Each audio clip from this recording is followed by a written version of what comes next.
Welcome back to Galaxy Recaps. Today we'll be diving into an action sci-fi franchise titled Code 8. This includes both Part 1 and also Part 2. Enjoy the recap. In a world where some individuals possess superhuman abilities, Lincoln City was once on the verge of becoming a futuristic utopia, driven by technological advancements. However, these gifted individuals, known as powers, found themselves increasingly marginalized as the government imposed mandatory registration. Amid this tension, a highly addictive drug called psych spread like wildfire, its primary ingredient being the spinal fluid of powered humans. This led to the rise of a notorious cartel called the Trust, which thrived by distributing psych to the non-powered population. To combat the growing crime linked to the powers, the police force implemented strict measures including drones, automated robotic officers called guardians, and facial recognition software. These actions sparked widespread unrest across the city. Among the city's residents are Connor and his mother, Mary, both of whom are powers. Struggling with unpaid bills, Connor finds hope in a potential job. After the interview, he heads to a construction site where he works as an unregistered laborer alongside other powers. Using his electrokinetic abilities,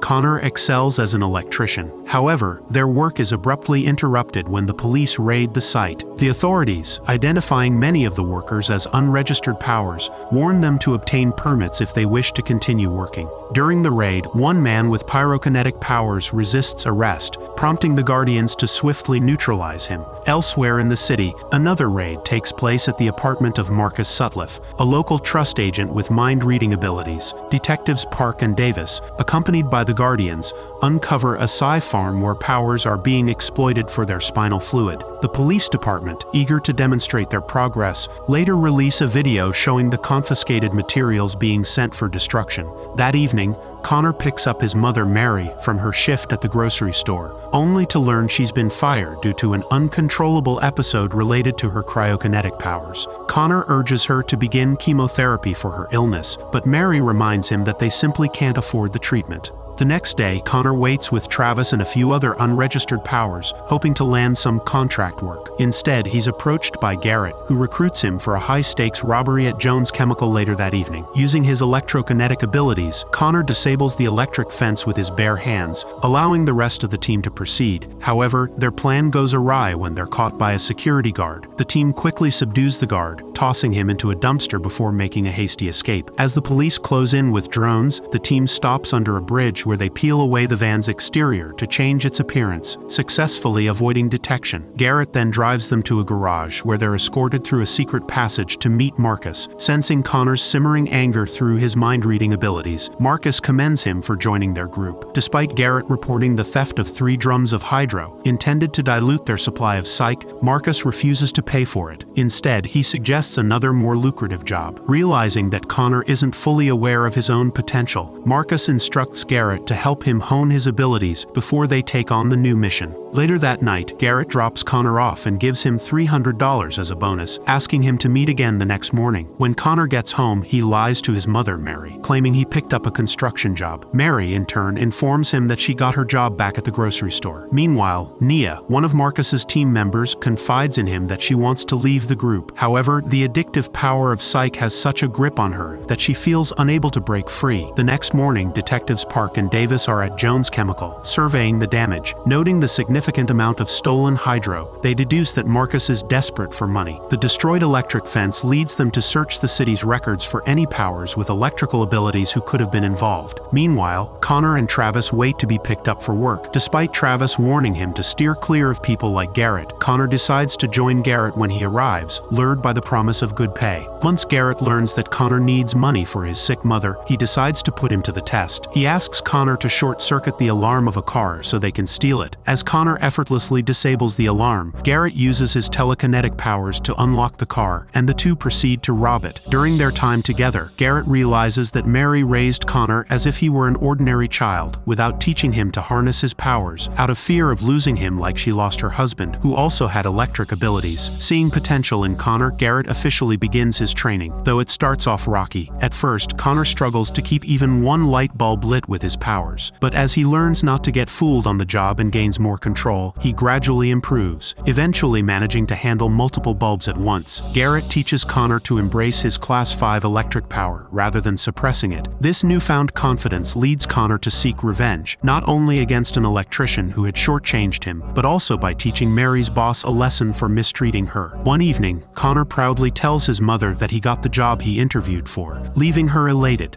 However, unbeknownst to him, detectives Park and Davis have been tracking him down as an unregistered power with numerous medical bills. They decide to keep a close watch on his activities. After scouting the bank one day, Connor and Garrett meet with their fellow powered team members Maddie and Freddie to discuss their findings. The bank is heavily secured with 2 security guards, multiple cameras, and a vault that requires 2-factor authentication. Garrett plans to use Connor's abilities to create a power surge that will disable the bank's security. He emphasizes the importance of being in and out within 5 minutes, as the police department's drones will arrive on site 7 minutes after the alarm is triggered. Meanwhile, after a tense encounter with Connor, Mary's boss becomes so shaken that he volunteers to do her work himself, fearing further trouble with her son. On the day of the robbery, the team storms the bank, disguised as masked robbers. Using their powers, they quickly subdue everyone, forcing them into cooperation. Connor shorts the bank's power, plunging the building into darkness, and one of the employees is coerced into entering her combination to open the vault. However, just 4 minutes after the alarm is raised, a police drone is dispatched to the bank, rapidly closing in on their location. At the bank, Garrett is stunned when the vault is opened. Expecting to find over $500,000 in cash, the team is dismayed to discover a much smaller amount. With only $50,000 in hand, the team hastily packs the meager cash and makes their way out through the bank's back door, only to be confronted by a police drone. As the Guardians are about to be deployed, Garrett urges Connor to use his powers to take down the drone. Reluctantly, Connor summons a remote surge of electricity, disabling the drone just in time for the team to escape. The group then heads to meet Marcus, who is furious about the disappointing haul from the bank job. A heated argument breaks out between Marcus and Garrett, each blaming the other for the failure. Amid the chaos, Connor suddenly notices an assassin in their midst. He quickly alerts the group, allowing Marcus's bodyguard Rhino to intervene.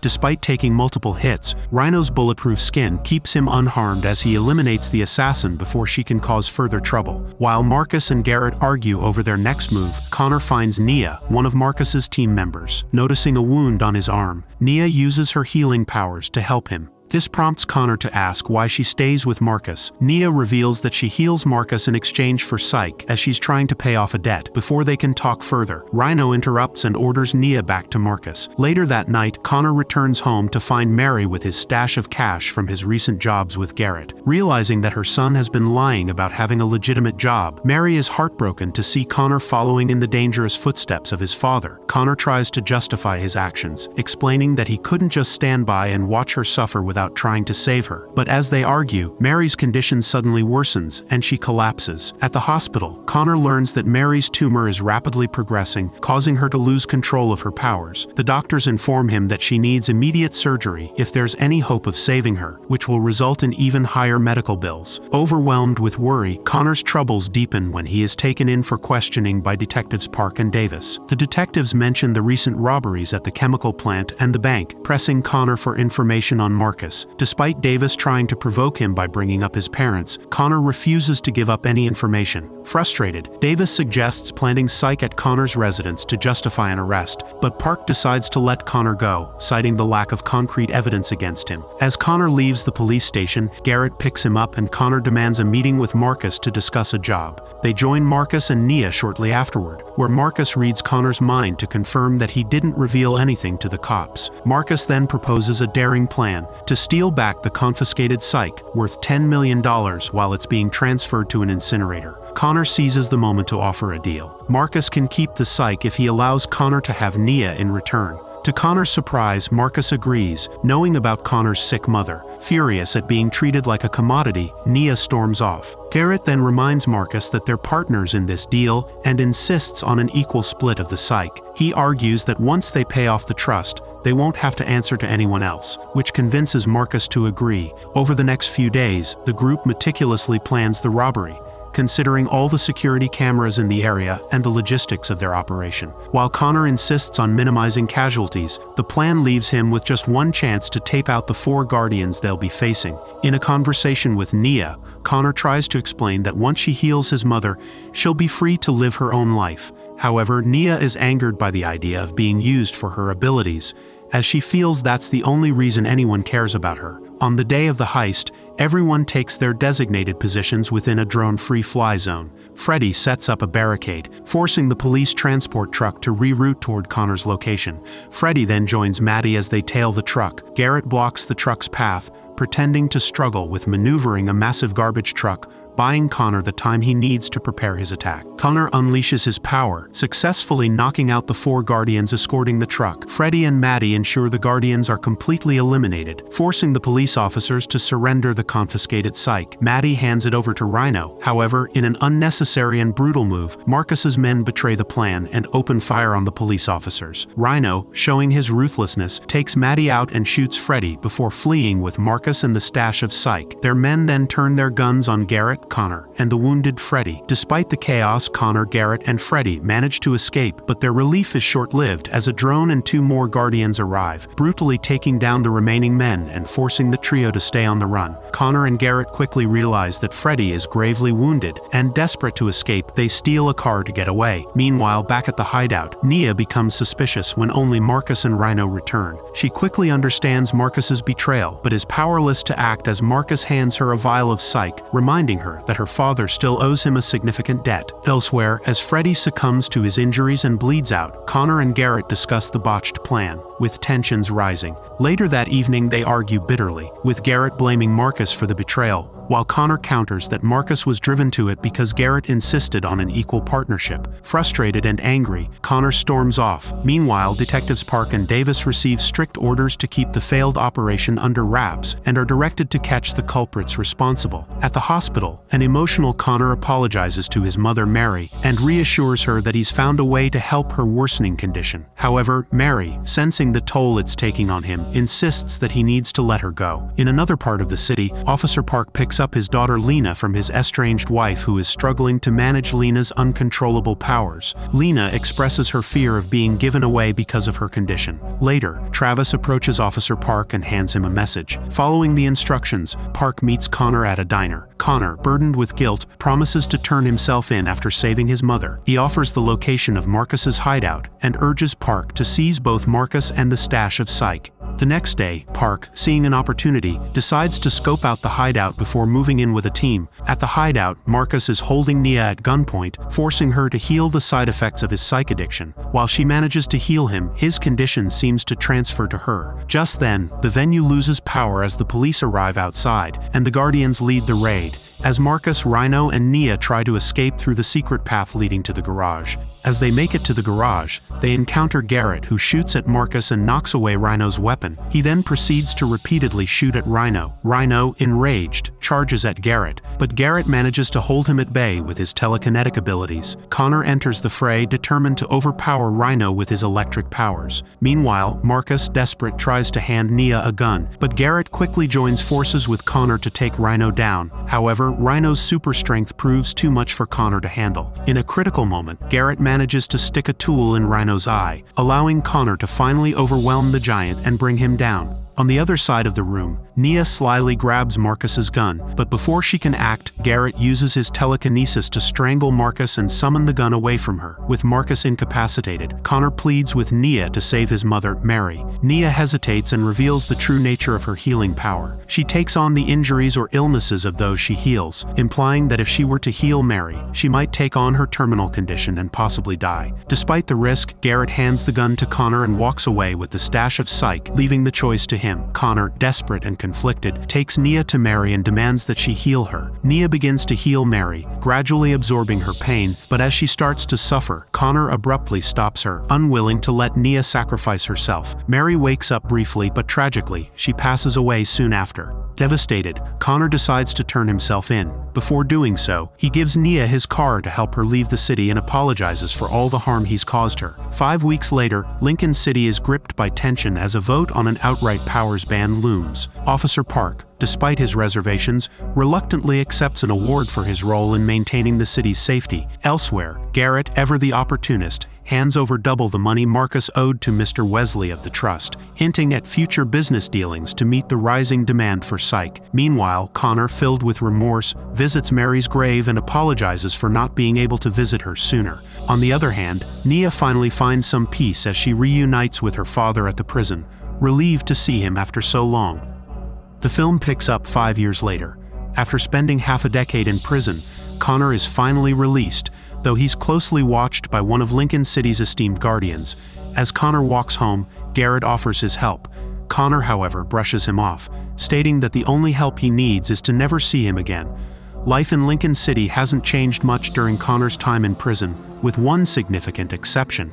There is growing unrest among the citizens, who are increasingly frustrated with the Guardian's ruthless methods. This discontent has led the police department to gradually introduce non-lethal robotic canines instead of relying on human enforcement. Meanwhile, powered siblings Tarak and Pavani are among the city's poverty-stricken residents, living in a dilapidated apartment complex at Monument Hill called the Towers. When Pavani mentions needing money for textbooks for a special course, Tarak reassures her that he'll find a way to get the money. The next day, the police department showcases their latest robotic K9 unit at the Towers, which is now also where Garrett runs a shady operation, paying powered individuals for their spinal fluid. Tak demonstrates his camouflage abilities and asks Garrett for a promotion from his current duties to earn more money, but his request is denied. Pavani, on the other hand, participates in the police department's exhibition, where Sergeant Kingston shows the residents how the robotic canines are designed to detain without causing harm, as long as the individual surrenders. Despite the demonstration, Pavani remains skeptical. Later that evening, Garrett hands over a bag of cash to one of his runners for a pickup. Desperate, Tak secretly follows and watches as the bag is dropped in a locked dumpster. Once the area is clear, Tak breaks the lock to retrieve the bag. However, as he attempts to flee, he spots an approaching vehicle and hides. He witnesses Officer Stillman and Sergeant Kingston discovering the missing bag. Officer Sorelli then spots Tak's bag and quickly finds him attempting to hide with his poorly executed camouflage. Tak makes a run for it, but a robotic K9 is sent after him. The K9 tracks him down easily but retreats when Tak takes refuge in a nearby warehouse. While Pavani anxiously waits for him, Tak ventures deeper into the warehouse, relieved to find the cash in the bag. Unbeknownst to him, the K9 has re-entered the warehouse and is still on his trail. When Tak hears the K9's footsteps, he tries to make a quick escape, but in doing so, he alerts the K9 to his presence. Using his camouflage skills, Tak narrowly avoids capture and makes it home. However, the K9 tracks him down again, forcing Tak to surrender. As Kingston monitors the situation, he gives Officer Sorelli the green light, leading the robotic K9 to administer an overdose of psych to Tak. Struggling against the effects of the narcotic, Tak's powers spiral out of control. The K9 watches intently until Tak stops breathing. Just then, Pavani stumbles upon the tragic scene, causing the robotic killer to turn its attention towards her. Despite raising her hands in fear, Pavani finds herself in grave danger. The next morning, Connor is performing his janitorial duties at the community center when Officer Davis approaches him. Davis hints that he knows Connor took the fall for past events and discreetly hands him his contact information before leaving. Shortly after, Mina, the community center's manager, arrives and offers Connor some food. Meanwhile, Kingston examines a damaged K9 unit and learns from Sorelli that not even an electric should have been able to harm it. Reviewing the last captured footage, Sorelli informs Kingston that several units are already on the lookout for the girl responsible for the incident. While taking out the trash, Connor notices a frightened Pavani and asks Mina to speak with her. Pavani reveals that she lost her brother the previous night and blames the police K9 for his death. Connor has many questions, but with the police closing in, Mina urges him to leave with Pavani. However, the building's security cameras identify them, prompting Kingston to inform Garrett and demand a meeting with Connor. Connor and Pavani make it to his apartment, where they catch a news report about Tak's death. Disturbed by the lies Kingston is spreading on the screen, Pavani asks Connor to turn it off. However, her powers seem to interfere with the TV, causing it to glitch before it finally shuts off. Just as Connor begins to question her about her abilities, Pavani senses the arrival of the cops through the police radio. Officer Stillman, accompanied by his team and a K-9 unit, storms Connor's apartment building. As they break down the door and force their way inside, Connor and Pavani are seen slipping out of a neighbor's apartment to escape. However, they are blocked by two guardians at the building's entrance. Forced to use his powers, Connor takes down both guardians, even as an overhead drone orders his arrest. Staring at the drone, Pavani somehow causes it to malfunction, allowing her and Connor to escape together. Later that evening, a desperate Connor meets with Garrett, pleading for his help to get Pavani out of Lincoln City. Garrett, intrigued, questions why Connor chooses such a life when he could easily join Garrett in his lucrative psych operation. Connor, fully aware of the kind of person Garrett is, responds that any life would be better than the facade Garrett offers. Garrett reveals that Pavani possesses the rare ability of a transducer, which is what allowed her to take down the police K-9 the previous night.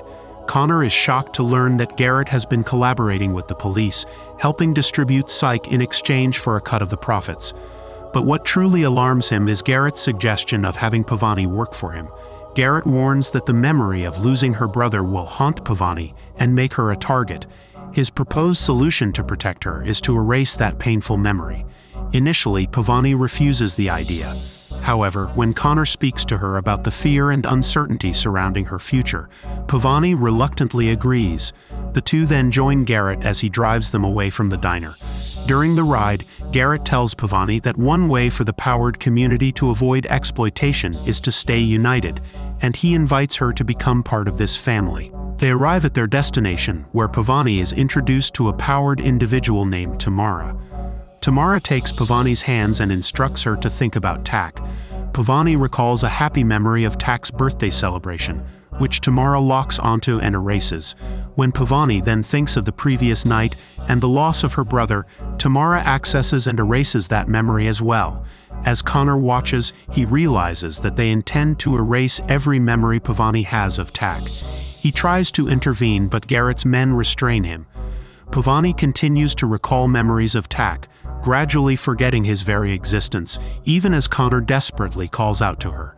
Just as Pavani's memories are about to be completely erased, her powers disrupt Tamara's abilities, blocking her from accessing Pavani's mind any further. Simultaneously, Connor unleashes his power, knocking everyone out. In the chaos, he manages to escape with Pavani, determined to protect her from further harm. When Connor and Pavani arrive at Mina's place, she decides to join them in their plan to flee the city. However, Officer Sorelli spots Mina's car heading out of Lincoln City and immediately raises the alarm, suspecting that Pavani might be with her. Kingston orders Sorelli to take one of their drones off-grid and instructs him to contact Garrett with Mina's location. Shortly after, a couple of Guardians are deployed. As Mina's car is ambushed by Garrett and his men, Kingston's team monitors the unfolding situation through the Guardians' live feed. Garrett's men forcibly drag Mina, Pavani, and Connor out of the car. Connor, unwilling to let Garrett have his way just to secure a deal with corrupt cops, shields Pavani from harm. Just as it seems that Garrett might be swayed by Connor's words, the Guardians open fire, taking out Garrett's men and wounding both Mina and Garrett. True to his ruthless nature, Kingston is determined to eliminate everyone involved to ensure no loose ends are left behind. With no other options, Garrett, despite his injuries, reluctantly teams up with Connor. Though Connor is hesitant, Mina makes a selfless decision to sacrifice herself so that they can escape with Garrett.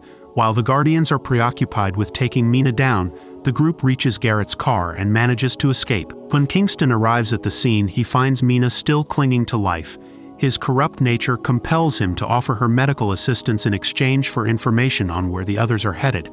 But instead of cooperating, Mina defiantly spits in his face before breathing her last. Elsewhere, an injured Garrett directs Connor to drive them to an old orphanage. Once there, Connor and Pavani help Garrett as he painfully removes the bullet lodged in his body. Later, as Pavani keeps him company, she asks if he grew up at the orphanage. Garrett reveals his initials scratched into the wall alongside those of others, explaining that they were his brothers. A while later, Connor and Pavani discuss their next move. Connor suggests leaving the city to escape Kingston's relentless pursuit, but Pavani refuses, determined not to live in fear any longer. The next morning, Officer Davis arrives at their doorstep, offering to team up with them to bring down Kingston. While they all agree that the only way to stop Kingston's corrupt reign is to expose the truth, the challenge lies in obtaining the necessary evidence. Davis mentions that Kingston keeps his assigned K9 at home, and if they could steal it, they'd have recordings of all his dirty deeds. A plan begins to take shape when Pavani suggests that she can transfer the recordings to a device. Garrett mentions he can arrange for such a device at the towers. Using an old car from the orphanage, which Connor jump-starts with his powers, they head to Kingston's residence. Disguised as members of the police department, they are greeted by Stephanie, Kingston's wife, who invites them inside to wait for him. From the car outside, Pavani sees Kingston arrive home with his K9. He secures the K9 in the garage using his biometric lock before heading inside. Upon seeing the unexpected guests in his home, Kingston remains composed, unable to react with Stephanie present. Meanwhile, Pavani discreetly opens the garage door and uses her powers to activate the K9. At that moment, Sorelli receives an alert and immediately contacts Kingston. However, Garrett, wordlessly threatening Sorelli with a knife, forces him to ignore the call. Pavani struggles to unlock the K9, and when Sorelli calls Kingston's residence, Stephanie excuses herself to answer the phone. Connor uses this opportunity to leave with her under the pretense of visiting the washroom, but instead joins Pavani in the garage. Left alone with Garrett, Kingston reveals that he is also a telekinetic, just like Garrett. He demonstrates this by aiming the knife at Garrett's face. However, having kept his powers hidden for so long while climbing the ranks of the police department, Kingston is no match for Garrett, who easily holds him at bay. Their standoff is interrupted when Stephanie returns with a message for Kingston about his K9. Garrett takes his leave, and Kingston rushes to the garage, only to find his K9 missing. On the way to the towers, Pavani confirms that the K9 holds the footage from the night she lost tack. As they arrive at the towers, the cameras capture their presence just as Kingston, now aware of the situation, instructs Sorelli to assemble a unit of their trusted cops and non-lethal K9s. Meanwhile, the group arrives at Garrett's apartment, where Connor quickly realizes that Garrett was never truly going to help them. Instead, Garrett proposes a partnership, suggesting they use the footage from the K9 to blackmail Kingston and gain control rather than expose his corruption. When Connor refuses, Garrett violently dismantles the K9, handing its head over to one of his men. As Kingston arrives with his unit, he reminds them to remain non-lethal to avoid worsening an already chaotic situation. Garrett meets Kingston with the remnants of the K9 and proposes a new deal, one that would cut Kingston's share down to half. Garrett adds that if Kingston doesn't agree, he will face the consequences of his true nature being exposed to the public. In response, Kingston stabs Garrett and cuffs him, then orders his unit to tear through the place in search of the K9's head. As the police head upstairs, Connor and Pavani convince Garrett's men to trust them and hand over the K9 head. When Kingston storms into the apartment with his unit, Connor triggers a remote surge, but the unit's shields protect them from harm. With no other option, Connor and Pavani retreat into an inner room, leaving the others to confront the police. A fierce battle ensues as everyone's powers are pushed to their limits against the cops. Meanwhile, Connor and Pavani escape through a secret doorway that leads to the apartment below. Back upstairs, Kingston is forced to use his own telekinetic abilities to avoid being hit, ultimately shooting one of the powered individuals. Downstairs, Connor and Pavani encounter a lone K9 and try to flee. Connor manages to shoot it with a surge, urging Pavani to run. Using the full extent of his power, Connor breaks down the K9. However, after a brief moment, the K9 reactivates and injects Connor with a dose of psych. Just as the situation looks dire, Pavani unleashes her full potential, stopping the K9 in its tracks and saving Connor's life. When Sorelli arrives with a K9 of his own, Pavani's skills shine as she takes control of the K9 they were fleeing from, commanding it to attack the cop's K9. She then takes down Sorelli as well. Exhausted from using so much of her energy, Pavani collapses, urging Connor to continue without her. Refusing to leave her behind, Connor carries her outside. Noticing the media gathered outside, Connor seizes the opportunity and asks for a camera. As a K9 approaches them, Garrett steps in, holding it back and destroying it with his telekinesis. Just then, Officer Davis arrives and orders everyone to stop attacking. A news reporter rushes over with a camera, and Connor places Pavani's hand on it, helping her transfer the data from Kingston's K9. The truth about Kingston's corruption is soon broadcasted everywhere. finally bringing justice for Tack. In a last-ditch effort, Kingston, unable to accept his downfall, shoots at Connor and Pavani. However, Garrett uses his telekinesis to subdue Kingston, allowing Davis to move in and arrest him. 3 months later, Connor is seen at the community center, which he has successfully reopened in Mina's honor. As he reflects on the progress made, Pavani reassures him that Mina would have been proud of his efforts in bringing the community together. Meanwhile, Kingston remains in custody, and an investigation into the widespread corruption within the police department is announced. Additionally, due to numerous reports of the dangers involved, police robotics are banned. Despite Garrett being in prison, Lincoln City continues to see a rise in the supply of psych from an unknown source. Thanks for watching. Don't forget to like and subscribe, and we'll see you on the next one.